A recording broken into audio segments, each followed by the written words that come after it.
School में मेरी बचपन की दोस्त मेरे सामने ऐसे बर्ताव करती है जैसे वो मुझे जानती ही नहीं, लेकिन घर आते ही वही मेरे कंबल में घुसकर चिपक जाती है।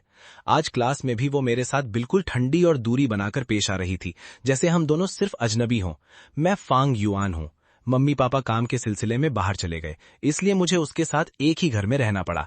दूसरों के सामने वो एक हाई क्लास, ठंडी और खूबसूरत लड़की है, लेकिन पीछे से एक छोटी शैतान है जो हर वक्त मुझसे चिपकी रहती है, और उस राज को जानने वाला दुनिया में सिर्फ मैं हूं। जब उसने गलती से मेरे बिस्तर पर छूटे अपने नाइट सूट की फोटो खींचकर मुझे भेजी और साथ में गुस्से वाला इमोजी लगाया, तभी मुझे समझ आ गया कि इस बार मैं मुसीबत में पड़ चुका हूं। बड़े हो गए हो फांग युआन? इस सवाल के सहायक तरीके की व्याख्या तुम करके दिखाओ। शिक्षक की आवाज गूंजी और पूरी क्लास की नजरें खिड़की के पास वाली कतार की तीसरी सीट पर बैठे लड़के की तरफ मुड़ गईं। मैं फांग युआन धीरे धीरे खड़ा हो गया। पूरे कमरे में सन्नाटा छा गया। खिड़की से आती धूप मेरे चेहरे पर हल्के हल्के उजाले के धब्बे बना रही थी। मेरे चेहरे पर कोई भाव नहीं था। मैंने शांति से ब्लैक बोर्ड की तरफ देखा और दिमाग में तेजी से आकृति के कटाव और घुमाव की कल्पना करने लगा। बिंदु ई से एक समतल खड़ा कीजिए, फिर उस समतल पर लंब रेखा खींचकर प्रतिच्छेद बिंदु से जोड़ दीजिए। मेरी आवाज ऊंची नहीं थी, लेकिन साफ थी। जब मैं हल समझा रहा था, तभी मुझे एक परिचित लेकिन ठंडी नजर का एहसास हुआ। वो क्लास की पहली कतार से आ रही थी। वो मेरी बचपन की दोस्त थी, स्कूल की मशहूर बर्फ जैसी सुंदर लड़की बाई निंगबिंग। वो अपनी सीट पर सीधी बैठी थी। हाथ में महंगी मेटल पेंसिल थी और उसकी शांत आंखें बोर्ड पर टिकी हुई थीं, जैसे मैं भी बोर्ड पर बने किसी ज्योमेट्री के सवाल का हिस्सा हूं। एक ऐसा हिस्सा जिसका उससे कोई लेना देना नहीं। दिखावा करती रहो, करती रहो। कौन सोच सकता था कि यही स्कूल की सबसे ठंडी और ऊंची पहुंच वाली लड़की, जो सबके सामने मुझे एक नजर तक नहीं देती, कल रात स्ट्रॉबेरी वाले गुलाबी नाइट सूट में मेरे कमरे के दरवाजे पर खड़ी थी। फांग युआन, लगता है मेरे कमरे का एयर कंडीशनर खराब हो गया है, बहुत ठंड लग रही है। उस समय मैं हेडफोन लगाकर गेम खेल रहा था। उसकी बात सुनकर मैंने उसकी तरफ देखा और जानबूझकर छेड़ा, तो बिल्डिंग मैनेजमेंट को बुलाओ, मुझे क्यों बता रही हो?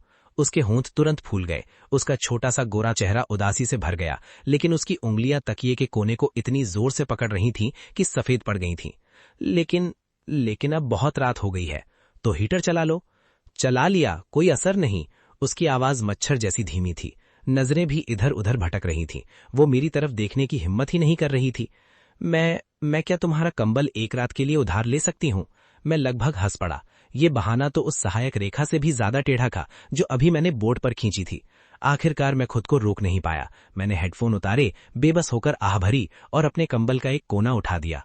ठीक है, ड्रामा बंद करो और अंदर आ जाओ। वो तुरंत ऐसे खुश हो गई जैसे किसी छोटी बिल्ली को माफी मिल गई हो। फट से कंबल में घुस गई और पूरी आदत के साथ मेरी बाहों में सिमट गई। फिर आरामदायक पोजीशन भी खुद ही बना ली। उसका हल्का ठंडा चेहरा मेरी छाती से लगा हुआ था। वो पूरी तरह संतुष्ट लग रही थी। फांग युआन, तुम्हारा शरीर बहुत गर्म है। जरा इस लड़की का दोहरा रूप तो देखो। अभी इसी समय क्लास में वो ऐसी दिख रही थी जैसे कोई स्वर्ग की परी हो जिसे दुनिया की धूल तक न छू सके, और मैं सिर्फ एक साधारण लड़का था जो गणित थोड़ा अच्छा जानता था और भीड़ में एक आम इंसान की तरह मौजूद था। सर, मेरा समाधान पूरा हो गया। शिक्षक चंद गुहावा ने संतुष्ट होकर सिर हिलाया। बहुत अच्छा, सोचने का तरीका बिल्कुल स्पष्ट है, बैठ जाओ। जैसे ही मैं बैठा, मेरी नजर अनजाने में पहली कतार की तरफ गई। बाई निंगबिंग के चेहरे पर अभी भी बर्फ जैसी शांति थी, लेकिन उसकी पेन घुमाने की हरकत एक पल के लिए रुक गई। ये छोटी शैतान। तभी घंटी बजी और पूरी क्लास शोर से भर गई। मेरा सबसे अच्छा दोस्त हाउशवाई तुरंत मेरी सीट के पास आया और कोहनी मारते हुए बोला, भाई फांग युआन, तू कमाल है। ये सवाल तो मुझे समझ ही नहीं आया और तूने एक नजर में हल निकाल दिया। बस बेसिक ऑपरेशन था, मैंने बेरुखी से जवाब दिया और अपनी किताबें समेटने लगा। वैसे, हाउशवाई ने आंख दबाकर धीरे से कहा, हमारी क्लास मॉनिटर को देख, खूबसूरत, पढ़ाई में टॉप और ऊपर से इतना हाई क्लास स्वभाव, बिल्कुल किसी नॉवेल की हीरोइन जैसी। बता, आखिर कैसा इंसान होगा जो उसे पटाने में सफल होगा? मेरी नजर बाई निंगबिंग पर गई। वो धीरे धीरे अपना बैग समेट रही थी, लेकिन उसके सुंदर कान हल्के लाल हो गए थे। मेरे होठों पर एक मुश्किल से दिखने वाली मुस्कान आ गई। मैंने जानबूझकर थोड़ा ऊंची आवाज में कहा, कौन जाने, शायद उसे कोई दबंग सीईओ टाइप इंसान पसंद हो। वैसे भी हमारे जैसे साधारण लोगों पर तो वो ध्यान नहीं देगी। हाउशवाई ने गंभीरता से सिर हिलाया। सही बात है, हमारे जैसे आम लोग तो बस सपने ही देख सकते हैं। तभी बाई निंगबिंग ने अपना बैग उठाया और खड़ी हो गई। उसकी नजर सीधे सामने थी। जब वो हमारे पास से गुजरी तो उसके शरीर से आती फूलों की हल्की खुशबू हवा की तरह मेरी नाक से टकराई। शुरू से आखिर तक उसने मेरी तरफ एक बार भी नहीं देखा, जैसे मैं हवा से ज्यादा कुछ नहीं। हाउशवाई अभी भी भावुक होकर बोल रहा था, देखा, यही होती है देवी, बस चलती भी है तो लगता है जैसे कोई परी धरती पर उतर आई है। मैंने कुछ नहीं कहा, बस उसे क्लास से बाहर जाते हुए देखता रहा और मन ही मन सोचा, देवी वेवी कुछ नहीं, अगर कोई उसकी असली सच्चाई जान ले तो हैरान रह जाएगा। यही स्कूल वाली घमंडी देवी कल रात मेरे कंबल में घसी थी और जाते जाते अपना प्यारा भालू वाला नाइट सूट मेरे बिस्तर पर भूल गई थी। तभी सीन शिफ्ट होता है। स्कूल की छुट्टी की घंटी बजते ही मैंने बैग उठाया और बाहर निकल गया। पीछे से हाउसवाइफ चिल्लाया, फांग युवान, बास्केटबॉल खेलने चलेगा? नहीं, घर पर काम है। मैंने बिना पीछे देखे हाथ हिला दिया।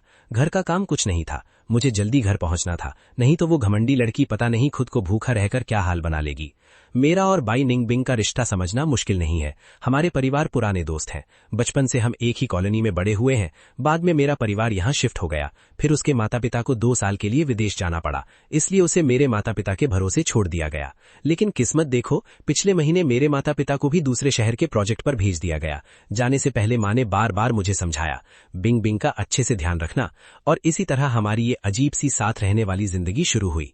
जैसे ही मैं घर पहुंचा और दरवाजा खोला, मेरी नाक में जली हुई किसी चीज की तेज गंध घुस गई। मेरा दिल धक से रह गया। मैं जल्दी से रसोई की तरफ भागा और देखा कि बाई निंगबिंग एक कार्टून भालू वाली एप्रन पहने हुए धुएं से भरे एक बर्तन के सामने घबराई हुई खड़ी थी। उसके उस छोटे से चेहरे पर, जो आमतौर पर ठंडा और बेहद खूबसूरत दिखता था, इस समय कालिक की 2 काली लकीरें लगी हुई थीं।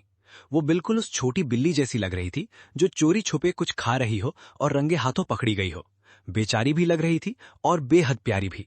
अरे बाई निंगबिंग मैडम, क्या तुम अमृत बनाने की साधना कर रही हो? मैं रसोई के दरवाजे से टिककर खड़ा हो गया और खुद को छेड़ने से रोक नहीं पाया। मेरी आवाज सुनते ही उसका शरीर अकड़ गया। वो झटके से पलटी और मुझे देखते ही स्कूल वाली सारी ठंडी औरा गायब हो गई। उसकी जगह एक ऐसा चेहरा था जो उदासी और निराशा से भरा हुआ था। मैं तुम्हारे लिए रात का खाना बनाना चाहती थी। उसने उस काले पड़े रहस्यमयी पदार्थ की तरफ इशारा किया जो कभी खाना हुआ करता होगा। उसकी आवाज ऐसी लग रही थी जैसे अभी रो पड़ेगी।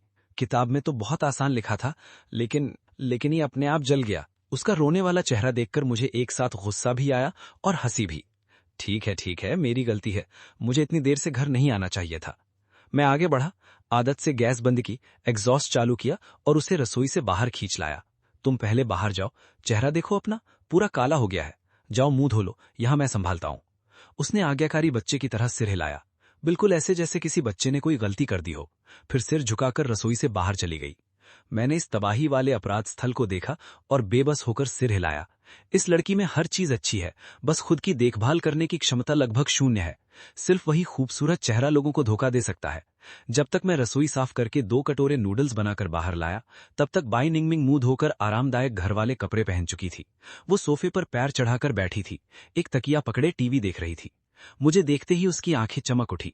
वो तुरंत सोफे से कूदकर नीचे आई और दौड़ती हुई डाइनिंग टेबल पर जाकर सीधे बैठ गई। फांगयान, तुम्हारे हाथ का खाना सबसे स्वादिष्ट होता है। उसने चॉपस्टिक उठाई, नूडल्स का एक बड़ा घूंट लिया और खुशी से आंखें बंद कर लीं। वाह, खूब मक्खन लगा रही हो। मैंने ताना मारा। अगर स्वादिष्ट है तो ज्यादा खाओ, कम से कम फिर तुम दोबारा रसोई में जाकर अमृत बनाने की कोशिश नहीं करोगी और पूरा घर नहीं जला दोगी। उसने जीभ निकालकर मुझे मुंह चढ़ाया और फिर खाने पर टूट पड़ी।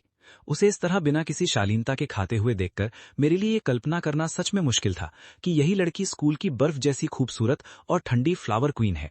तभी सीन शिफ्ट होता है। अगले दिन स्कूल के नोटिस बोर्ड के सामने बहुत भीड़ थी।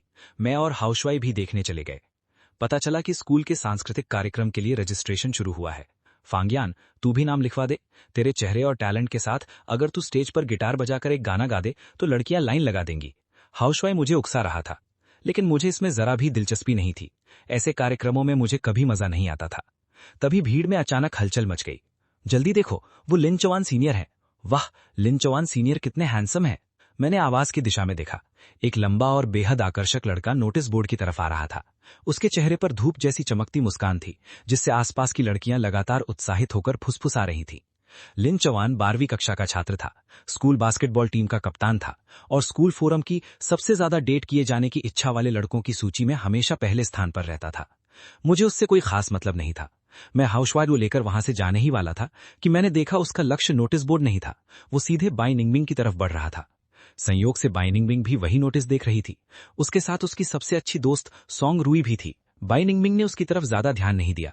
लिन चौहान ने अपनी भारी और मर्दाना आवाज में कहा, मैं स्टूडेंट काउंसिल की तरफ से तुम्हें इस बार के स्कूल समारोह में भाग लेने का निमंत्रण देने आया हूं। क्या तुम पियानो पर एक धुन बजाओगी? आसपास तुरंत सन्नाटा छा गया। सभी लोग सांस रोककर इस दृश्य को देखने लगे। स्कूल का सबसे लोकप्रिय लड़का स्कूल की फ्लावर क्वीन को निमंत्रण दे रहा था। अगर यह सफल हो जाता तो पूरे साल की सबसे बड़ी खबर बन जाती। बाई निंगमिंग ने सिर उठाया। उसकी शांत आंखें लिन चवान के चेहरे पर पड़ी। फिर उसने बिना किसी भाव के सिर हिला दिया। माफ कीजिए, मुझे दिलचस्पी नहीं है। उसकी आवाज ऊंची नहीं थी, लेकिन उसका इनकार बेहद साफ और दृढ़ था। जरा भी झिझक नहीं थी। लिन चवान के चेहरे की मुस्कान जम गई। शायद उसने कभी सोचा भी नहीं था कि उसे इतनी सीधे मना कर दिया जाएगा। क्या जूनियर एक बार फिर से नहीं सोच सकती? ये खुद को दिखाने का बहुत अच्छा मौका है। मैं कह चुकी हूं, मुझे दिलचस्पी नहीं है। इस बार बाई निंगमिंग की आवाज में साफ अधीरता थी। लिन चवान का चेहरा थोड़ा खराब हो गया, लेकिन फिर भी उसने अपना संयम बनाए रखा और कुछ कहने की तैयारी ही की थी। तभी कुछ ऐसा हुआ जिसकी किसी ने कल्पना नहीं की थी। बाई निंगमिंग अचानक पलटी। उसकी नजर भीड़ को चीरती हुई बिल्कुल सटीक तरीके से मुझ पर आकर रुकी। फिर सभी लोगों की डरी हुई आंखों के सामने उसने अपनी पतली उंगली उठाई और मेरी दिशा में इशारा किया। मुझसे बात कर रहे हैं? नहीं, सही कहें तो वो मेरे बगल में खड़े हाउसवाइफ से बात कर रही थी। वहां खड़े छात्र, कृपया उस सीनियर से कह दो कि वो मेरे आदमी से दूर रहें। हाउसवाइफ वही पत्थर बन गया। उसका मुंह इतना खुल गया कि उसमें पूरा अंडा आ जाता। आसपास की भीड़ भी तुरंत फट पड़ी। मैं भी पूरी तरह जाम हो गया था। ये स्क्रिप्ट कुछ ज्यादा ही गलत दिशा में जा रही थी। ऐसा लगा जैसे पूरी दुनिया का म्यूट बटन दब गया हो। अगले ही पल पूरा माहौल विस्फोट की तरह गूंज उठा। हे भगवान, मैंने अभी क्या सुना? बाई निंगमिंग ने कहा कि उसका बॉयफ्रेंड है। ये किसकी बात कर रही थी? फांग्यान? नहीं, उसने तो उस मोटे लड़के से बात की थी। इस समय हाउसवाइफ का दिमाग पूरी तरह बंद हो चुका था। वो मशीन की तरह धीरे धीरे मेरी तरफ मुड़ा और मुझे ऐसे देखने लगा जैसे मैं कोई एलियन हूं। उसके होंठ कांप रहे थे, लेकिन काफी देर तक उसके मुंह से एक शब्द नहीं निकला। और इस सारे हंगामे की असली मास्टरमाइंड बाई निंगमिंग थी। बम गिराने के बाद उसने लिन चौहान के बदसूरत चेहरे की तरफ एक बार भी नहीं देखा। उसने अपनी उतनी ही हैरान दोस्त सॉन्ग रोई का हाथ पकड़ा और सीधे वहां से चली गई। उसकी पीठ बेहद बेफिक्र और शानदार लग रही थी। मैं वहीं खड़ा रह गया, चारों तरफ से आती जिज्ञासु, हैरान और बेहद खोजी नजरों को महसूस करते हुए मेरा सिर सुन्न हो गया। अरे मैडम, आप आखिर कौन सी स्क्रिप्ट खेल रही हैं?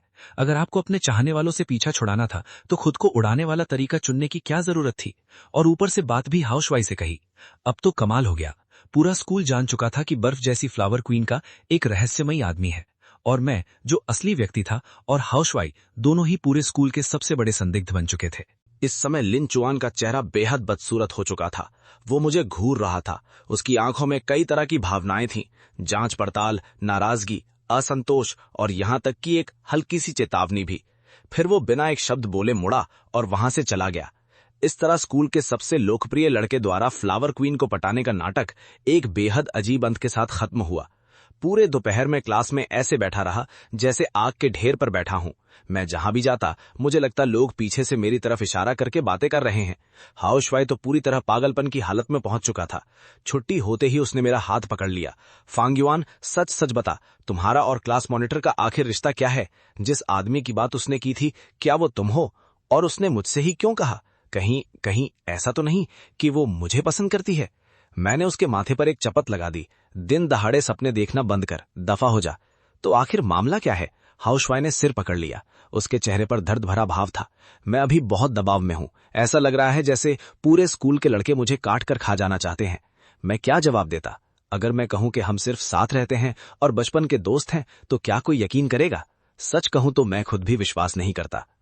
तभी सीन शिफ्ट होता है। स्कूल खत्म होने के बाद पहली बार मैं सीधे घर नहीं गया। मैं खेल मैदान में 10 चक्कर दौड़ा। जब तक पूरा शरीर पसीने से भीग नहीं गया, तब तक दिल की झुंझलाहट थोड़ी कम नहीं हुई। जब मैं घर पहुंचा तब तक रात हो चुकी थी। घर में असामान्य रूप से शांति थी। लिविंग रूम की लाइट बंद थी। सिर्फ बाई निंगमिंग के कमरे की दरवाजे की दरार से हल्की रोशनी बाहर आ रही थी। मैंने जूते बदले और उसके कमरे के दरवाजे तक जाकर कई बार दस्तक दी। बाई निंगमिंग। अंदर से कोई जवाब नहीं आया। मैं घर आ गया हूं, मैंने फिर कहा, लेकिन अंदर अब भी मौत जैसी खामोशी थी। ठीक है, मैं मन ही मन चढ़ गया। अब घर आकर भी मेरे साथ ठंडा व्यवहार करोगी? स्कूल में तुम्हारी वजह से इतना बड़ा काला बर्तन मुझे उठाना पड़ा और अब तुम मुझे ही चेहरा दिखा रही हो। मेरे दिल का गुस्सा फिर से भड़क उठा। ठीक है, तुम जीत गई, तुम सबसे महान हो। मैं मुड़ा और रसोई में चला गया। फ्रिज खोला तो अंदर लगभग कुछ भी नहीं था। बहुत बढ़िया, रात का खाना भी नहीं था। मैंने गहरी सांस ली, अलमारी से इंस्टेंट नूडल्स निकाले और खुद ही खाना बनाने लगा। उस पूरी रात हम दोनों में से किसी ने किसी से बात नहीं की। वो अपने कमरे से बाहर नहीं आई और मैं भी उसे बुलाने नहीं गया। साथ रहने के बाद ये हमारी पहली असली कोल्ड वॉर थी। नूडल्स खाकर नहाकर मैं बिस्तर पर लेट गया, लेकिन जितना सोचता उतना ही मन खराब होता। यह आखिर कैसा अजीब मामला है। पता नहीं कब आधी नींद में था कि अचानक एक बहुत हल्की सी खट की आवाज सुनाई दी। मेरे कमरे का दरवाजा बाहर से धीरे से खुला था। मैं तुरंत सतर्क हो गया, सांस रोककर सोने का नाटक करने लगा, लेकिन आंखों को हल्का सा खोलकर दरवाजे की तरफ देखने लगा। खिड़की से आती चांदनी कमरे में फैल रही थी और उसमें एक पतली सी परछाई दिखाई दी। वो बाई निंगबिंग थी। उसकी बाहों में उसका पसंदीदा खरगोश वाला तकिया था और उसने वही गुलाबी स्ट्रॉबेरी वाला नाइट सूट पहना था जो पिछली रात पहना था। वो धीरे धीरे मेरे बिस्तर तक आई। मैं बिल्कुल स्थिर पड़ा रहा। अंधेरे में मैं उसकी थोड़ी बिखरी हुई सांसों की आवाज तक सुन सकता था। काफी देर बाद उसने मच्छर से भी धीमी आवाज में, जिसमें रोने की हल्की झलक थी, बेहद दुखी होकर कहा, फांगीवान, क्या तुम सो गए हो? मैंने कोई जवाब नहीं दिया, मरने का नाटक जारी रखा। वो कुछ देर और इंतजार करती रही। जब मैंने कोई प्रतिक्रिया नहीं दी तो शायद उसकी हिम्मत थोड़ी बढ़ गई। उसने एक उंगली बढ़ाई और धीरे से मेरी बाह को छुआ। क्या तुम मुझसे नाराज हो? मैंने फिर भी उसे नजरअंदाज किया। इस बार वो सच में घबरा गई। उसकी आवाज में सिसकियां साफ सुनाई दे रही थी। माफ कर दो ना, आज मैंने जानबूझकर ऐसा नहीं किया था। वो लिंचवान बार बार मेरे पीछे पड़ा हुआ था। मैं परेशान हो गई थी, इसलिए कुछ भी बोल दिया। मुझे खुद नहीं पता कि मैंने उस मोटे लड़के से क्यों कहा। उस समय मेरा दिमाग गर्म हो गया था। मैं बस चाहती थी कि तुम सुन लो, मुझे इग्नोर मत करो ना। वो बोलते बोलते नाक सुड़क रही थी। उसकी आवाज इतनी बेचारी लग रही थी कि दिल पिघल जाए। मेरा गुस्सा तो कब का खत्म हो चुका था। अब सिर्फ बेबसी और थोड़ी सी चिंता बची थी। लेकिन मैंने फैसला किया कि थोड़ी देर और उसे इग्नोर करूंगा, नहीं तो ये लड़की कभी अपनी आदत नहीं सुधारेगी। लेकिन अगले ही पल मुझे महसूस हुआ कि बिस्तर थोड़ा धंस गया है। वो खुद ही मेरे बिस्तर पर चढ़ाई थी और साथ में अपना खरगोश वाला तकिया भी ले आई थी। वो धीरे से मेरे बगल में लेट गई, फिर कंबल का एक कोना अपनी ऊपर खींच लिया और सावधानी से अपना हल्का ठंडा हाथ मेरी पीठ पर रख दिया। फांगीवान, मुझे भूख लगी है, उसने पीछे से नींद भरी धीमी आवाज में कहा। ये सुनते ही मैं तुरंत पलट गया। अंधेरे में उसकी चमकती हुई आंखें दिखाई दी। उनमें डर भी था और थोड़ा मनाने वाला भाव भी। तुम्हें भूख भी लगती है? मैंने ताना मारा। मुझे तो लगा हमारी महान फ्लावर क्वीन सिर्फ सुबह की ओस पीकर जिंदा रहती है। मेरी बात सुनते ही उसकी आंखें लाल हो गईं। उसने होंठ भींच लिए और आंसू गिरने को तैयार हो गए। मैंने जानबूझकर नहीं किया। मैंने तुम्हें मैसेज भी किया था, लेकिन तुमने जवाब नहीं दिया। उसने धीरे से सफाई दी। उसकी आवाज मोम जैसी मुलायम थी। मैंने फोन उठाकर देखा, सच में वीचैट पर उसके 200 मैसेज पड़े थे जो आधा घंटा पहले भेजे गए थे। स्क्रीन पर उसका नाम दिख रहा था, निंगबिंग। फांगीवान, क्या तुम अब भी नाराज हो? निंगबिंग को अपनी गलती समझ आ गई है। मैं सच में गलत थी। क्या तुम मुझसे थोड़ी बात करोगे? मैंने मन ही मन आह भरी, फोन को एक तरफ फेंका और बिस्तर पर बैठ गया। ठीक है, रोना बंद करो, तुम सच में बहुत बेवकूफ हो। मैंने उसके सिर पर हाथ फेरा। उसके बाल बेहद मुलायम थे। क्या खाना चाहती हो? मैं बनाकर लाता हूं। ये सुनते ही उसकी आंखें चमक उठीं। जो आंसू अभी गिरने वाले थे वो एक पल में गायब हो गए। उसका मूड बदलने की स्पीड किताब के पन्ने पलटने से भी तेज थी। मुझे तुम्हारे हाथ का एग सैंडविच खाना है और गर्म दूध भी पीना है। वो मेरी बाह पकड़कर नखरे करने लगी। आधी रात को इतना सब खाओगी? मेरे मुंह से शिकायत निकली, लेकिन शरीर ने ईमानदारी से कंबल हटाया और मैं बिस्तर से उतर गया। रुको, बना कर लाता हूं। उसने जोर से सिर हिलाया, फिर कंबल को गले लगाकर बिस्तर पर बैठ गई, बिल्कुल उस छोटे लालची चूहे जैसी जो अपने खाने का इंतजार कर रही हो। उसकी चमकती हुई आंखें मेरी तरफ देख रही थीं। मैं हार मानकर रसोई में चला गया। फ्रिज में रखी चीजों को खंगालकर सामग्री ढूंढने लगा। 15 मिनट बाद मैं एक प्लेट सैंडविच और एक कप गर्म दूध लेकर कमरे में वापस आया। मुझे देखते ही वो खुशी से उछल पड़ी। उसने तुरंत प्लेट पकड़ ली, एक सैंडविच उठाया और बड़े बड़े कौर लेकर खाने लगी। उसके दोनों गाल फूल कर गोल हो गए थे। उसमें बर्फ जैसी फ्लावर क्वीन वाली जरा भी झलक नहीं बची थी। मैं बिस्तर के किनारे बैठकर उसे चटकारे लेकर खाते हुए देख रहा था और बेबस होकर सिर हिलाने लगा। धीरे खाओ, कोई तुमसे छीन नहीं रहा। बहुत स्वादिष्ट है। वो मुंह भरे हुए ही मेरी तारीफ करने लगी और अंगूठा दिखाकर मेरी तरफ इशारा किया। जब वो पेट भरकर खा चुकी और गर्म दूध भी पी चुकी, तब उसने संतुष्टि से एक लंबी डकार ली। तभी मैंने गंभीर चेहरा बनाकर हिसाब चुकता करना शुरू किया। अब बताओ, आज आखिर हुआ क्या था? तुम्हारा दिमाग शॉर्ट सर्किट हो गया था क्या? उसे खुद भी पता था कि वो गलत थी। उसने गर्दन सिकोड़ ली और उसकी आवाज फिर से बहुत धीमी हो गई। मैंने पहले ही कहा ना, वो लिंचवान बहुत परेशान कर रहा था। मैं बस कोई बहाना ढूंढना चाहती थी ताकि वो हार मान जाए। तो तुम कह सकती थी कि तुम्हें कोई पसंद है, या साफ साफ कह देती कि तुम्हारा मंगेतर है। मुझे बीच में घसीटने की क्या जरूरत थी? ऊपर से हाउस श्वाई से कह दिया। तुमने जानबूझकर किया था ना? उस समय सबसे पहले मेरे दिमाग में तुम्हारा ही ख्याल आया था। वो अपने कपड़ों का किनारा मरोड़ने लगी। उसकी नजरें इधर उधर भटक रही थीं। और मैं चाहती थी कि बाकी लोग जान जाएं कि तुम मेरे हो। आखिरी शब्द बोलते बोलते उसकी आवाज धागे जितनी पतली हो गई, सुनाई भी मुश्किल से दे रही थी। उसके दोनों गालों पर हल्की गुलाबी लाली छा गई। मेरा दिल हल्का सा कांप गया। जो गुस्सा बचा था वो पूरी तरह गायब हो गया। उसकी जगह एक अजीब सी भावना ने ले ही, जिसे मैं खुद भी ठीक से नहीं समझ पा रहा था। ठीक है, मैंने गला साफ किया ताकि अपनी असहजता छुपा सकूं। अगली बार ऐसा कुछ हुआ तो कोई बेवकूफी मत करना, समझी? उसने आज्ञाकारी तरीके से सिर हिलाया। और अब अपने कमरे में जाकर सो जाओ। मैंने दरवाजे की तरफ इशारा किया, लेकिन ये सुनते ही वो हिली तक नहीं। उल्टा उसने कंबल को और कसकर पकड़ लिया और सिर को ढोल की तरह तेजी से ना में हिलाने लगी। नहीं। क्यों नहीं? मैं अकेले सोने से डरती हूं। इतनी बड़ी हो गई हो और अभी भी डरती हो? मैं सच में हंसूं या रोऊं समझ नहीं पा रहा था। तभी बाहर अचानक जोरदार बिजली चमकी। रात का आसमान एक पल के लिए चीरता हुआ सफेद प्रकाश फैल गया। अगले ही पल कान फाड़ देने वाली गरज गूंज उठी। आह!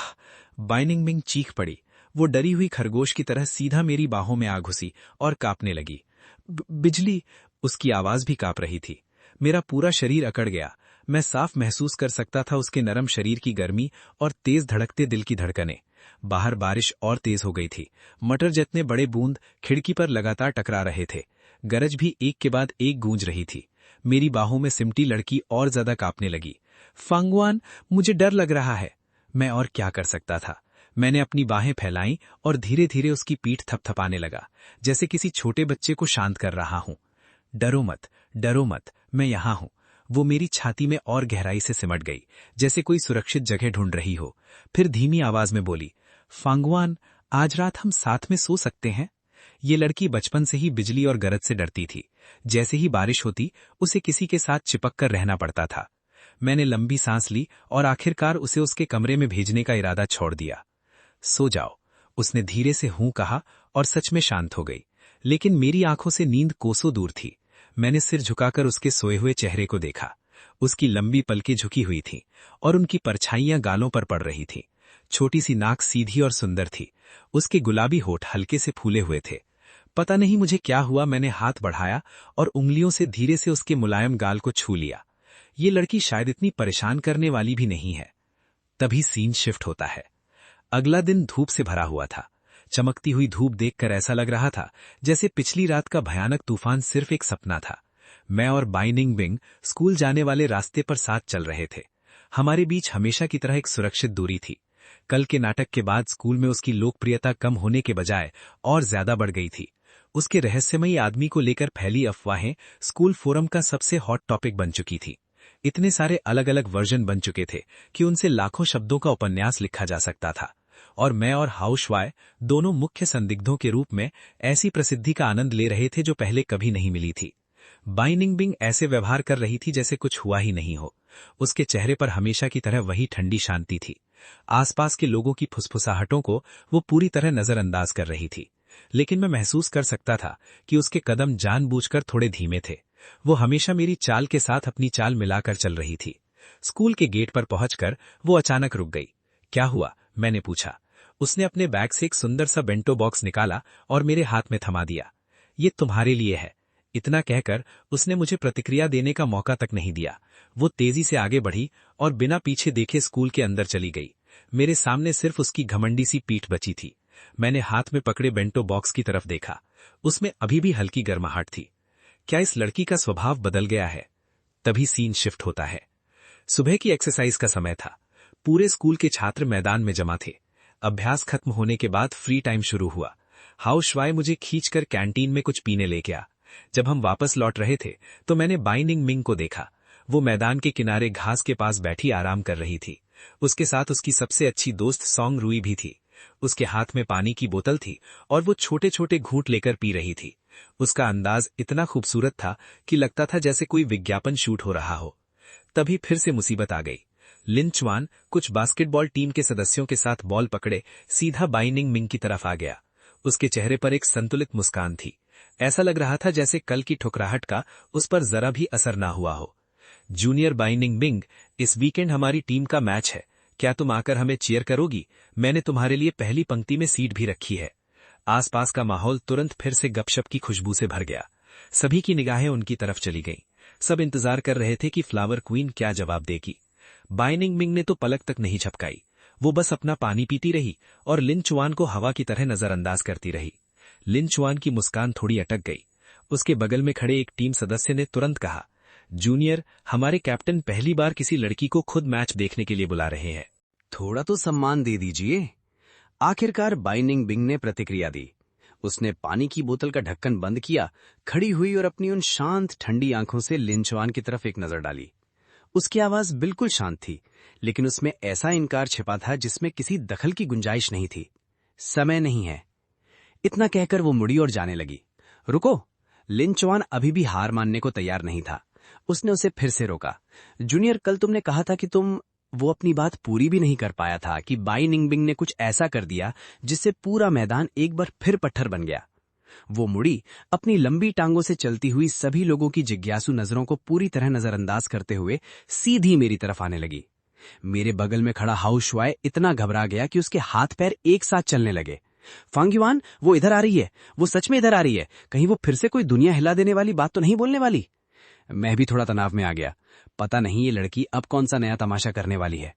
पूरे स्कूल के छात्रों की निगाहों के सामने, खासकर लिन चुआन की लगभग आग उगलती आंखों के सामने, बाई निंगबिंग मेरे सामने आकर रुक गई। फिर उसने ऐसा काम किया जो कल की सार्वजनिक घोषणा से भी ज्यादा खतरनाक था। ऐसा काम जिसने मुझे पूरी तरह हिला दिया। उसने अपने हाथ में पकड़ी हुई वही पानी की बोतल मेरी तरफ बढ़ा दी, जिससे वो अभी थोड़ी देर पहले पानी पी रही थी। उसकी आवाज ऊंची नहीं थी, उसमें हल्की सी घबराहट भी छिपी हुई थी, लेकिन मैदान में फैली खामोशी की वजह से उसकी हर बात सबके कानों तक साफ पहुंच गई। मैंने नीचे उस बोतल की तरफ देखा। उसके मुंह पर अभी भी पानी की कुछ बूंदें चमक रही थी, यहां तक कि उससे बाइंडिंग बिंग की हल्की फूलों जैसी खुशबू आ रही थी। मेरा दिमाग लगभग 3 सेकंड के लिए खाली हो गया। ये क्या मतलब था? अप्रत्यक्ष चुंबन, और वो भी पूरे स्कूल के सामने। मैं साफ महसूस कर सकता था कि पीछे खड़े लिन चुआन की नजरें अब आग नहीं बल्कि बर्फीली तलवारों जैसी हो चुकी थीं, जो मुझे टुकड़ों में काट सकती थीं। आसपास खड़े सभी छात्रों के जबड़े जमीन पर गिर चुके थे। किसी की बोलने की ताकत नहीं बची थी। मेरे बगल में खड़ा हाउसवाइफ जोर से ठंडी सांस खींच बैठा। आवाज इतनी तेज जैसे कोई टूटी हुई मशीन चल पड़ी हो। बाइनिंग बिंग ने देखा कि मैं बोतल लेने में हिचकिचा रहा हूं, तो वो थोड़ा बेचैन हो गई। उसके गोरे गालों पर हल्की गुलाबी लाली छा गई। उसने बोतल और आगे बढ़ा दी। उसकी आवाज में हल्की सी जल्दी और थोड़ा सा नखरा था। जल्दी लो ना, मेरा हाथ थक गया है। उसी पल मुझे समझ आ गया कि विरोध करने का कोई फायदा नहीं है। मैंने चुपचाप हाथ बढ़ाया और बोतल ले ली। उसकी उम्मीद भरी नजरों के नीचे मैंने ढक्कन खोला और उसी बोतल से एक घूंट पानी पी लिया। ओह! पूरा मैदान फट पड़ा। उसी दिन स्कूल का फोरम क्रैश हो गया। पूरे फोरम में सिर्फ एक ही पोस्ट सबसे ऊपर पिन थी। लाल मोटे अक्षरों में लिखा था, बड़ी खबर, बर्फीली फ्लावर क्वीन और रहस्यमयी लड़का, स्कूल के मैदान में सार्वजनिक अप्रत्यक्ष चुंबन। लिन चुआन का चेहरा मौके पर ही हरा पड़ गया। नीचे के कमेंट सिर्फ आधे घंटे में हजारों मंजिलों तक पहुंच गए। सर्वर सीधे ओवरलोड होकर बंद हो गया। उस दिन के बाद मेरे और हाउसवाई के संदिग्ध होने का मामला आखिर साफ हो गया।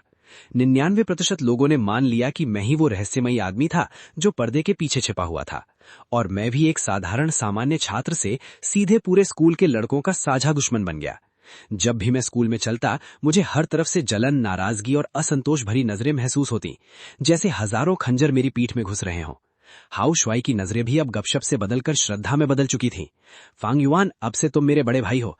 आखिर तुमने ये किया कैसे? मुझे भी कुछ गुर सिखा दो। मैंने उसकी तरफ ध्यान तक नहीं दिया। मेरे दिमाग में सिर्फ एक ही विचार था, घर जाकर बाइनिंग बिंग की अच्छी तरह क्लास लगानी है। लेकिन जब मैं शाम को घर पहुंचा और गुस्से में हिसाब बराबर करने की तैयारी कर रहा था, तब मैंने देखा कि खाने की मेज पर 4 व्यंजन और एक सूप रखा हुआ था। हालांकि उनमें से 2 व्यंजन थोड़े जले हुए लग रहे थे, लेकिन देखने में फिर भी ठीक ठाक थे। बाइनिंग बिंग एप्रन पहने खड़ी थी। वो बिल्कुल उस छोटी बिल्ली जैसी लग रही थी जो अपने मालिक से तारीफ का इंतजार कर रही हो। उसकी आंखें उम्मीद से चमक रही थी। फांग्युआन, तुम आ गए। आज मैंने खाना बनाना सीखने के लिए बहुत मेहनत की है। मैंने उसके चेहरे की तरफ देखा। उस पर साफ लिखा था, मेरी तारीफ करो। मेरे मुंह तक आए सारे डांटने वाले शब्द वापस अंदर चले गए। लगता है आज की क्लास रद्द करनी पड़ेगी। तभी सीन शिफ्ट होता है। अगले कुछ दिन शांति से गुजर गए। बाई निंगबिंग स्कूल में अब भी मेरे साथ ऐसे व्यवहार करती थी जैसे हम एक दूसरे को जानते ही नहीं है। लेकिन कभी कभी ब्रेक के समय वो चुपके से मेरे डेस्क पर दूध का डिब्बा रख जाती, या जब मैं ऊँग रहा होता तो अपनी पेन से हल्के से मेरी पीठ में चुभोती। ये छोटी छोटी हरकतें बेहद गुप्त थीं, लेकिन उतनी ही मीठी भी। और हमारा रिश्ता स्कूल में एक खुला रहस्य बन चुका था। सब समझते थे, बस कोई खुलकर बोलता नहीं था। फिर शुक्रवार की दोपहर आई। उस दिन स्कूल बास्केटबॉल टीम का फाइनल मैच था। सामने वाला स्कूल नंबर 11 था। मैच बहुत जबरदस्त था। हमारी टीम लगातार पीछे चल रही थी। हाफ टाइम तक माहौल थोड़ा भारी हो चुका था। तभी लिन चुआन ने कुछ ऐसा किया जिसकी किसी ने कल्पना भी नहीं की थी। उसने एक लाउडस्पीकर उठाया और बास्केटबॉल कोर्ट के बीचों बीच जाकर खड़ा हो गया। उसकी नजर पूरे स्टेडियम को पार करती हुई सीधे बाई निंगबिंग पर जाकर टिक गई, जो दर्शक दीर्घा में बैठी थी। बाई निंगबिंग! उसकी आवाज लाउडस्पीकर के जरिए पूरे जिम में गूंज उठी। एक पल में पूरा हॉल शांत हो गया। सभी लोग एक साथ बाई निंगबिंग की तरफ देखने लगे। बाई निंगबिंग भी हैरान रह गई। साफ था कि उसने नहीं सोचा था कि लिन चुआन ऐसा कुछ करेगा। मैं उससे ज्यादा दूर नहीं बैठा था। मेरा दिल जोर से धड़कने लगा। एक अजीब सा बुरा एहसास होने लगा। और जैसा मैंने सोचा था, अगले ही पल लिन चुआन ने गहरी सांस ली और पूरी ताकत से चिल्लाया, बाई निंगबिंग, मैं तुम्हें पसंद करता हूं। क्या तुम मेरी गर्लफ्रेंड बनोगी? बूम! पूरा जिम ऐसे फट पड़ा जैसे किसी ने परमाणु बम गिरा दिया हो। चीखें, सीटियां और चारों तरफ की चर्चा एक ही पल में पूरे माहौल को डुबो गईं। सबके सामने प्रेम प्रस्ताव, और वो भी स्कूल के सबसे पॉपुलर लड़के का फ्लावर क्वीन को। ये निस्संदेह पूरे साल की सबसे विस्फोटक खबर थी। सभी लोगों की नजरें सर्च लाइट की तरह बाई निंगबिंग के उस नाजुक चेहरे पर टिक गईं, जो इस समय इतना पीला पड़ चुका था कि उसमें खून की एक बूंद भी नहीं बची थी। ये अचानक हुई घटना साफ तौर पर उसकी उम्मीद से बाहर थी। उसका पूरा शरीर वहीं जड़ हो गया था। वो हिल तक नहीं रही थी। उसकी रोज की शांति और आत्मविश्वास पूरी तरह से गायब हो चुके थे। मैंने देखा कि उसकी उंगलियां अपने कपड़ों के किनारे को कस कर पकड़े हुए थी। ज्यादा जोर लगाने की वजह से उसकी उंगलियों के सिरे तक सफेद पड़ गए थे। लिन चुआन ने देखा कि वो कोई प्रतिक्रिया नहीं दे रही है, तो उसने फिर आवाज लगाई, बाई निंगबिंग, मुझे एक मौका दोगी? उसकी आंखों में पूरा आत्मविश्वास भरा हुआ था। उसके हिसाब से कोई भी लड़की इतनी भव्य और रोमांटिक सार्वजनिक प्रेम स्वीकारोक्ति को ठुकरा नहीं सकती थी। लेकिन उसने एक बात का गलत हिसाब लगाया था। बाई निंगबिंग कभी भी एक सामान्य लड़की नहीं रही थी। सबकी निगाहों के बीच, लिन चुआन की उम्मीदों से भरी आंखों के सामने बाई निंगबिंग आखिरकार हिली।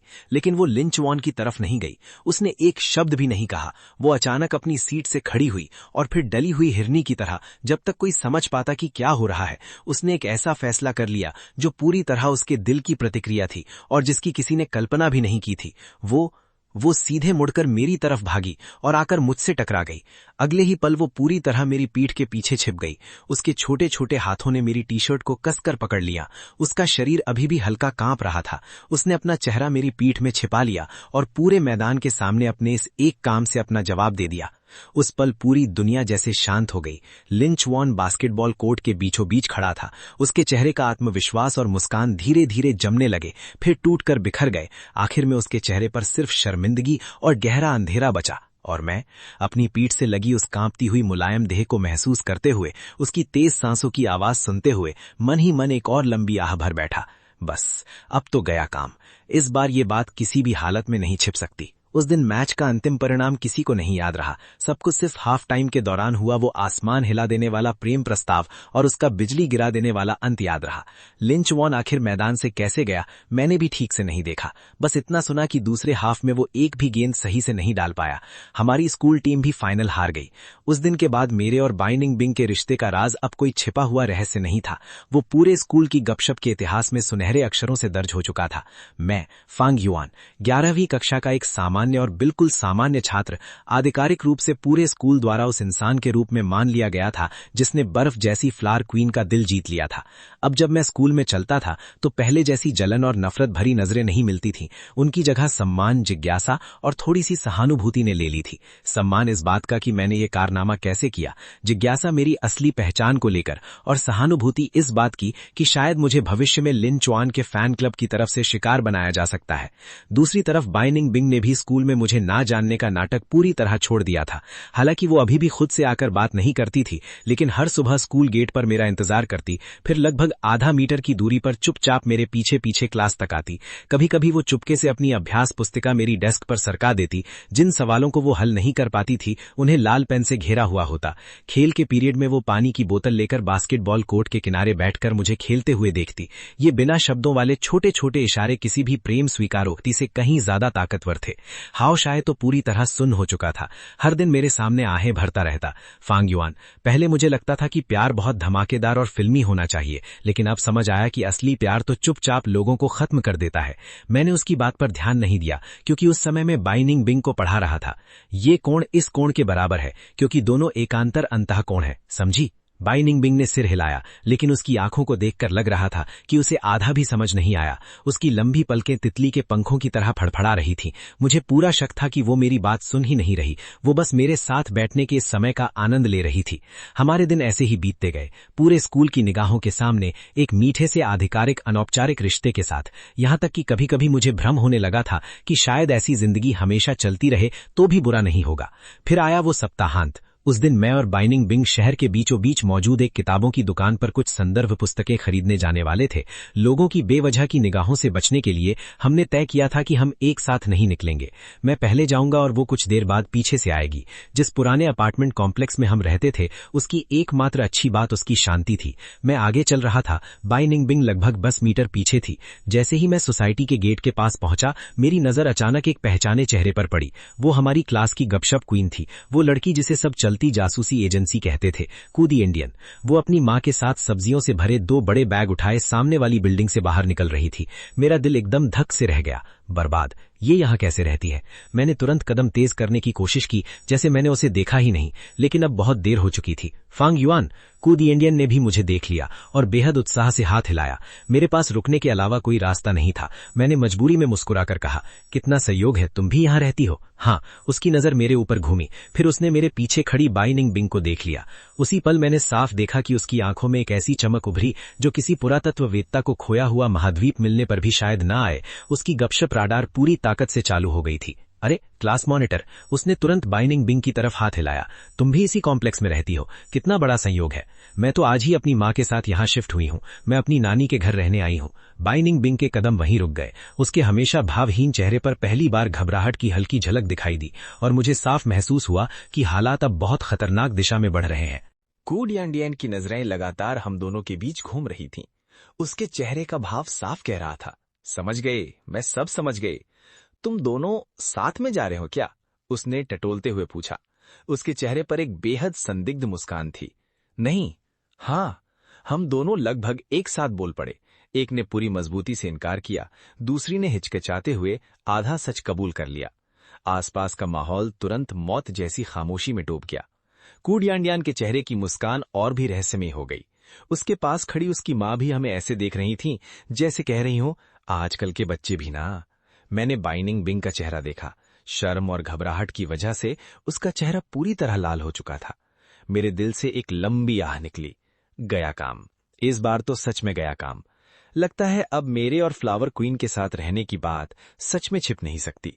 तभी सीन शिफ्ट होता है। उस पूरे वीकेंड में डर और तनाव में जीता रहा। मैं लगभग कल्पना कर सकता था कि सोमवार को स्कूल पहुंचते ही कैसी भयानक आंधी आने वाली है। कूडियांडियान नाम का वो चलता फिरता लाउडस्पीकर निश्चित रूप से फांग युआन और बाइनिंग बिंग साथ रहते हैं वाली खबर में नमक मिर्च मिलाकर पूरे स्कूल के हर कोने तक पहुंचा देगा। उस समय सिर्फ सहपाठियों की गपशप ही नहीं, बल्कि क्लास टीचर और अनुशासन विभाग की पूछताछ भी हमारा इंतजार कर रही होगी। घर पर बाइनिंग बिंग सोफे के कोने में गोल होकर बैठी थी।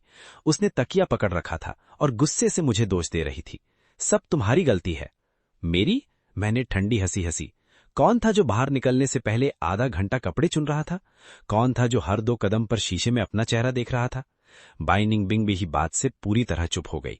उसके होंठ फूले और उसने अपना पुराना हथियार निकाल लिया। मैं दुखी हूं लेकिन कुछ नहीं बोलूंगी। मैंने लंबी सांस ली और उसके बगल में बैठ गया। अब सोचो, सोमवार को क्या करेंगे? और क्या कर सकते हैं? उसने तकिए में मुंह छिपाते हुए उदास आवाज में कहा। ज्यादा से ज्यादा सच स्वीकार कर लेंगे। मैं एक पल के लिए जम गया। क्या स्वीकार करेंगे? यही कि हम साथ रहते हैं।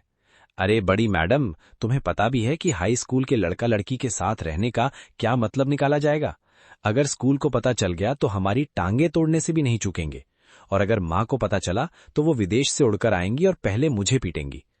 तो अब क्या करें? आखिरकार वो सच में घबरा गई। उसने तकिए से सिर उठाया। उसकी आंखें लाल थीं और उनमें बेचैनी भरी हुई थी। उसका ये डरा हुआ चेहरा देखकर मेरी मन की चिढ़ थोड़ी कम हो गई। छोड़ो, अगर आसमान गिरेगा तो मैं संभाल लूंगा। मैंने उसके सिर पर हाथ फेरा। जो होगा देखा जाएगा। अगर किसी ने पूछा तो बस यही कहेंगे कि हमारे परिवार पड़ोसी हैं और तुम कभी कभी मेरे घर खेलने आ जाती हो, याद है? उसने आधा समझते हुए सिर हिला दिया। लेकिन मैं बहुत भोला निकला। मैंने अफवाहों की रफ्तार को कमा कहा और स्कूल की प्रतिक्रिया को ज्यादा। हम सोमवार तक भी नहीं पहुंच पाए। तभी सीन शिफ्ट होता है। रविवार की रात में रसोई में वो करी बना रहा था जिसे बाइंडिंग बिंग ने खास तौर कर खाने की जिद की थी। तभी डोरबेल बजी। फांग युआन, जाकर दरवाजा खोलो। बाइंडिंग बिंग ने लिविंग रूम से आवाज लगाई। वो सोफे पर आराम से गोल होकर बैठी थी और एनिमे देख रही थी। मेरे हाथ पूरे सॉस से भरे हुए थे, इसलिए मैंने जवाब दिया, तुम ही जाकर खोल लो। आह, जल्दी जाओ ना, अभी सबसे मजेदार सीन चल रहा है। उसने फिर नखरा किया। मेरे पास कोई चारा नहीं था। मैंने एप्रन पर हाथ पहुंचे और दरवाजे की तरफ गया। जैसे ही मैंने डोराई से बाहर झांका, मेरा दिल आधा ठंडा हो गया। बाहर कोई और नहीं बल्कि हमारी क्लास टीचर लॉ खड़ी थी, वही जिन्हें छात्र गुप्त रूप से निर्दयी गुरु मां कहते थे। और उनके बगल में खड़ी थी कू डियान, जिसके चेहरे पर जीत की मुस्कान थी। साथ में लिन चरान भी था, जिसका चेहरा बेहद खराब लग रहा था। कमाल है, ये लोग तो पूरी टीम बनाकर छापा मारने आए हैं। मेरा दिमाग बिजली की तरह दौड़ने लगा। मैंने तुरंत धीरे से लिविंग रूम की तरफ आवाज लगाई, बाइनिंग बिंग, जल्दी अपने कमरे में जाओ, बाहर मत निकलना। लिविंग रूम में बैठी बाइनिंग बिंग मेरी आवाज सुनकर चौंक गई। उसे कुछ समझ नहीं आया, लेकिन फिर भी आज्ञाकारी तरीके से ओह कहा। उसने अपने स्नैक्स समेटे और दौड़कर अपने कमरे में घुस गई। मैंने गहरी सांस ली, चेहरा सामान्य बनाया और दरवाजा खोल दिया। टीचर लॉ, आप यहाँ? मेरे चेहरे पर आदर्श छात्र वाली मुस्कान थी। नमस्ते कूडियान, नमस्ते सीनियर लिंचरान, अंदर आइए। टीचर लॉ ने चश्मा ठीक किया और अपनी तेज नजर मेरे पीछे लिविंग रूम में घुमाई। फांग युआन, हम अंदर नहीं आएंगे। उनकी आवाज बेहद सख्त थी। हमें छात्रों की शिकायत मिली है कि तुम्हारा और बाइनिंग बिंग का अनुचित संबंध है, यहां तक कि तुम दोनों साथ रहते हो। मेरा दिल जोर से धड़का, लेकिन चेहरे पर मैंने शांति बनाए रखी। टीचर लॉ, ये पूरी तरह गलतफहमी है। बाइनिंग बिंग और मैं सिर्फ सहपाठी हैं। हम साथ कैसे रह सकते हैं? तभी अब तक चुप खड़ा लिंचरान अचानक ठंडी हंसी हंसा और नीचे जूते रखने वाली रैक की तरफ इशारा किया। तो फिर ये महिलाओं वाली चप्पलें किसकी हैं? मैंने नीचे देखा और मेरा दिमाग एकदम सुन हो गया। जूते रैक के पास एक जोड़ी गुलाबी खरगोश वाली चप्पलें रखी थीं। वो बाइनिंग बिंग की थीं। अभी थोड़ी देर पहले वो जल्दबाजी में कमरे में भागी थीं और उन्हें वहीं छोड़ गई थीं। बस, अब तो मामला ऐसा हो गया था कि चाहे सच कुछ भी हो, देखने वाले को वही लगेगा जो वो सोचना चाहता है। कूडियान को मौका मिल गया। वो तुरंत बोली, टीचर, मैंने कल अपनी आंखों से इन दोनों को इसी कॉम्प्लेक्स से साथ निकलते देखा था और मैंने फांग युआन के घर के अंदर लड़की की आवाज भी सुनी थी। सच कहूं तो उस समय मेरा मन कर रहा था कि उसके सिर पर हल्की सी चपत लगा दूं। टीचर लॉ का चेहरा अब बेहद गंभीर हो चुका था। उन्होंने मेरी तरफ घूरते हुए एक एक शब्द पर जोर दिया, फांग युआन, बाइनिंग बिंग को बाहर बुलाओ। तुम दोनों को आज सारी बात साफ साफ समझानी होगी। मैं दरवाजे पर खड़ा था, जैसे कोई अपराधी सार्वजनिक सुनवाई के इंतजार कर रहा हो। लिविंग रूम के अंदर से टीवी की आवाज अब भी आ रही थी। वही एनिमे जो बाइनिंग बिंग को सबसे ज्यादा पसंद था। उसका हल्का फुल्का और खुशमिजाज ओपनिंग सॉन्ग इस समय बेहद व्यंग्यात्मक लग रहा था। मुझे पता था कि अब इस मुसीबत से बचना नामुमकिन है। ठीक जब मैं सारी जिम्मेदारी अपने सिर लेने के लिए मुंह खोलने वाला था, तभी मेरे पीछे वाले कमरे का दरवाजा खट की आवाज के साथ खुल गया। बाइनिंग बिंग अंदर से बाहर आई। उसने एक साधारण सफेद टी शर्ट और शॉर्ट्स पहन रखे थे। उसके चेहरे पर कोई भाव नहीं था, लेकिन उसकी साफ आंखों में एक ऐसी दृढ़ता थी जो मैंने पहले कभी नहीं देखी थी। उसने टीचर लो की तरफ नहीं देखा, की दियन और लिन चुआन को भी नजरअंदाज कर दिया। वो सीधी चलकर मेरे पास आई और मेरे बगल में खड़ी हो गई। फिर उसने सिर उठाकर मेरी तरफ देखा और बहुत हल्की आवाज में, लेकिन इतनी साफ कि दरवाजे पर खड़े सभी लोग सुन सकें, कहा, फैंग युआन, डरो मत, मैं तुम्हारे साथ हूं। उस पल मुझे लगा जैसे दिल के किसी कोने को किसी ने हल्के से छू लिया हो। एक अजीब सी कसक और नरमी एक साथ फैल गई। टीचर लो ने तब सच में बाइनिंग बिंग को मेरे घर से बाहर आते देखा तो वो गुस्से से लगभग सांस नहीं ले पा रही थी। बाइनिंग बिंग, तुम दोनों ने सच में मुझे बहुत निराश किया है। की दिएन के चेहरे पर छिपी हुई खुशी साफ दिखाई दे रही थी। लिन चुआन की नजरें बर्फीले खंजर जैसी ठंडी थीं और वो लगातार हमें घूर रहा था। आखिरकार लिन चुआन ने अपनी नजर टीचर लो की तरफ घुमाई। उसकी आवाज ऊंची नहीं थी, लेकिन बेहद शांत थी। मामला वैसा नहीं है जैसा आप लोग सोच रहे हैं। वैसा नहीं है? टीचर लो की आवाज और तीखी हो गई। रात के समय एक लड़का और एक लड़की एक ही घर में है। अब तुम और क्या समझाना चाहती हो? बाय निंगबिंग ने गहरी सांस ली, जैसे उसने कोई बड़ा फैसला कर लिया हो। मेरे माता पिता काम की वजह से विदेश गए हुए हैं।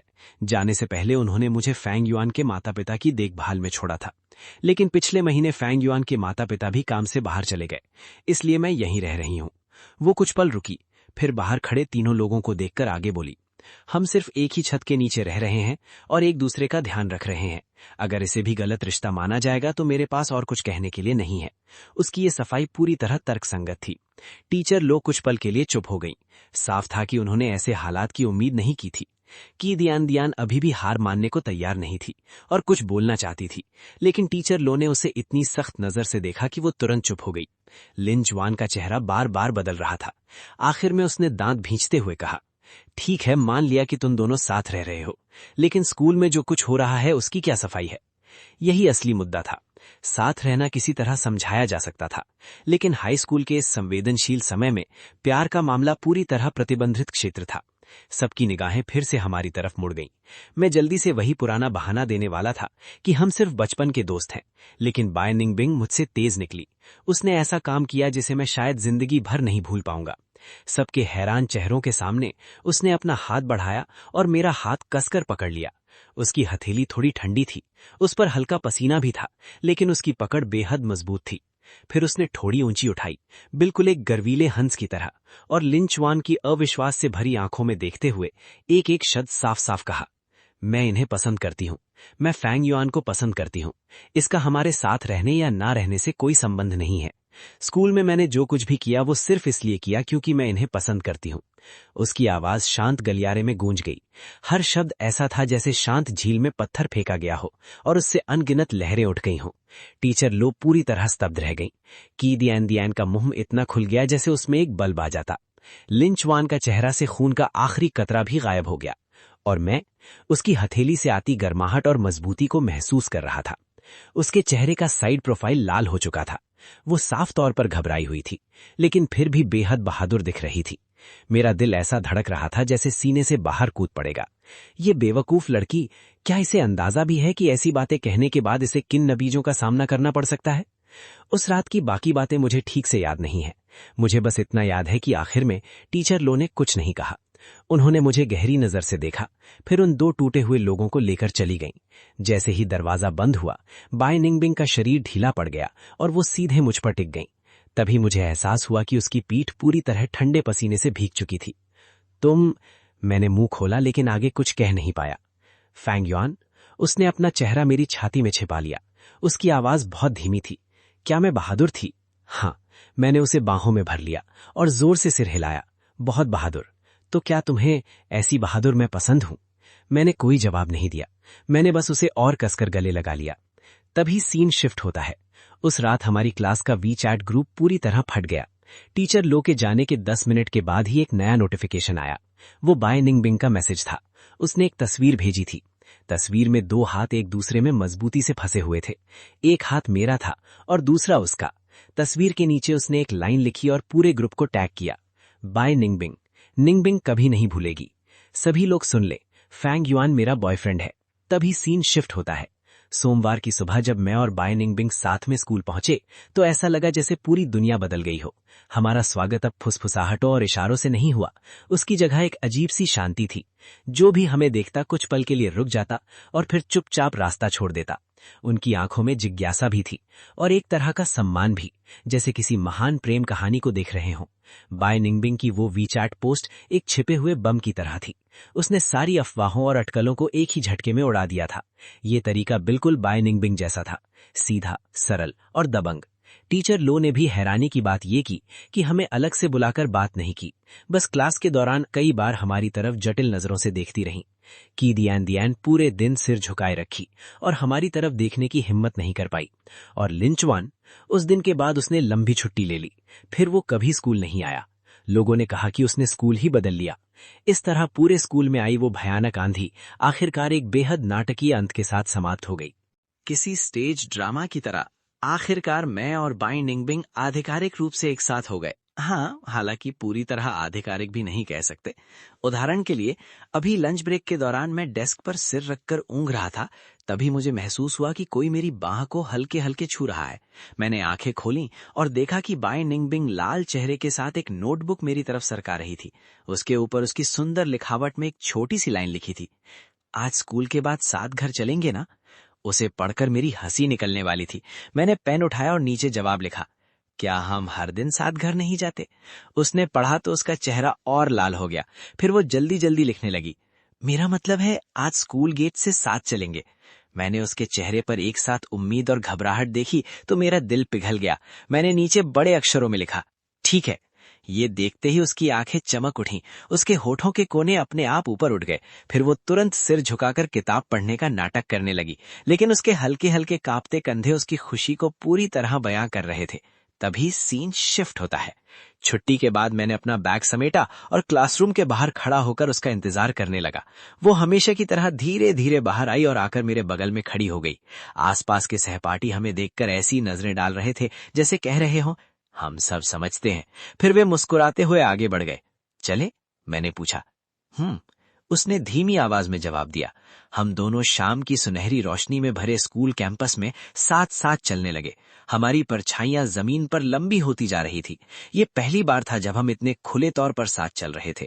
उसके कदम बहुत छोटे थे और वो जानबूझकर धीरे चल रही थी, जैसे इस रास्ते को थोड़ा और लंबा करना चाहती हो। जब हम एक सुनसान मोड़ पर पहुंचे तो पता नहीं क्यों मैं अचानक रुक गया। क्या हुआ? उसने हैरानी से मेरी तरफ देखा। मैंने कुछ नहीं कहा, बस अपना हाथ आगे बढ़ा दिया। उसका चेहरा एकदम लाल हो गया, जैसे पके हुए सेब की तरह। उसने कुछ पल हिचकिचाया, लेकिन फिर अपना छोटा सा हाथ धीरे से मेरी हथेली पर रख दिया। उसकी हथेली मुलायम थी और हल्की सी ठंडी भी। मैंने उसका हाथ मजबूती से पकड़ लिया और आगे चलने लगा। उसका सिर इतना झुक गया था कि लगभग उसकी ठोड़ी उसकी छाती से लग गई थी, लेकिन उसके होठों पर खिली मुस्कान चाहे जितनी छिपाई जाए छिप नहीं सकती थी। वो दूर आसमान में फैली शाम की लालिमा से भी ज्यादा मीठी लग रही थी। जैसे जैसे हम स्कूल गेट के पास पहुंचे, लोगों की भीड़ बढ़ने लगी। वो अचानक थोड़ा घबरा गई। उसने हल्के से मेरा हाथ खींचा। फोंगियोन? उसने सिर झुकाए रखा। उसकी आवाज इतनी धीमी थी जैसे मच्छर की भिनभिनाहट। हाथ पकड़ना ठीक है, लेकिन दोस्तों को मत दिखाना। मैंने उसके उस शर्मीले और जिद्दी चेहरे को देखा और खुद को हंसने से नहीं रोक पाया। ठीक है, जैसा तुम कहो। मैंने उसका हाथ छोड़ दिया। जैसे ही मैंने छोड़ा, वो घबराए हुए खरगोश की तरह तुरंत अपना हाथ पीछे छिपा गई। लेकिन अगले ही पल उसने चुपके से अपनी छोटी उंगली आगे बढ़ाई और मेरी छोटी उंगली में फंसा ली। स्कूल गेट के सामने लोगों की भीड़ के बीच ढलते सूरज की सुनहरी रोशनी में हम दोनों ने दुनिया के सबसे बचकाने और सबसे गुप्त तरीके से एक दूसरे का हाथ पकड़ लिया। मुझे पता था कि हमारी कहानी अभी बस शुरू हुई है। कौन समझ सकता था, वो बर्फ जैसी फ्लावर क्वीन जो पूरे स्कूल के सामने इतनी घमंडी और ठंडी लगती थी, अकेले में इतनी शर्मीली निकलेगी कि सिर्फ हाथ पकड़ने पर भी उसका चेहरा लाल हो जाता है। लेकिन अब वो शर्मीली लड़की मेरी थी।